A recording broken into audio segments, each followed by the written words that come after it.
Last travel ব্লগে তোমরা দেখলে কিভাবে আমরা হাওড়া থেকে সিমলা গেলাম and here is the second part. So hello and welcome back to my channel Shree's lifestyle. আমি অনুশ্রী তোমাদের সাথে শেয়ার করব সিমলাতে কাটানো আমার ফার্স্ট দিন। প্রথমেই সিমলাতে আমরা হোটেলে চেক ইন করে রেডি হয়ে ফ্রেশ হয়ে বেরিয়ে পড়লাম লাঞ্চের জন্য। অ্যান্ড তখন অলমোস্ট বিকেল 5টা তো বেজেই গেছে। যেহেতু সারাদিন সেরকম কিছু খাওয়া হয়নি তাই এই সময় লাঞ্চ করে নিলাম। তো যাচ্ছিলাম সিমলা মল রোডে, সেখানে গিয়ে কোনো হোটেল থেকে খেতাম আর কি। আর আমাদের হোটেল থেকে সিমলা মল রোডের ডিস্টেন্স খুবই কাছাকাছি ছিল, লেস দেন 500 মিটার, বাট হাঁটতে গিয়ে অবস্থা খারাপ হয়ে গেছিল। তো ফাইনালি অনেক কষ্ট করে হেঁটে হেঁটে মল রোডে তো পৌঁছে গেছিলাম। আর ভিউটা ঠিক এরকম ছিল।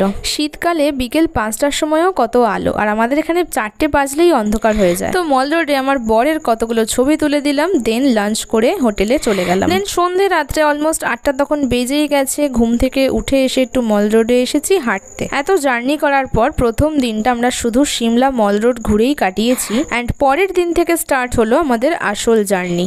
মেন সাইট সিনগুলো আমরা সেকেন্ড ডে থেকে ঘোরা স্টার্ট করেছি। তো সেকেন্ড ডেতে আমরা অনেক সকাল সকাল ভোরবেলা ঘুম থেকে উঠে গাড়ি করে বেরিয়ে পড়েছি সাইট সিন ঘোরার জন্য। অ্যান্ড এই দিনের ওয়েদার আগের দিন থেকে অনেকটাই বেটার ছিল। আগের দিন একটু মেঘলা ওয়েদার ছিল, আর এই ভিউগুলো তো ভীষণই অ্যাস্থেটিক ছিল। কোথায় যাচ্ছি সেটা আমি পার্ট 3তে তোমাদের সাথে শেয়ার করব। তার জন্য তোমাদের চ্যানেলটা সাবস্ক্রাইব করে রাখতে হবে অ্যান্ড বেল নোটিফিকেশনটাও অন করে রাখতে হবে। So that is it for today's video. Hope you guys have enjoyed it. Do not forget to subscribe, like and comment. So bye bye and take care.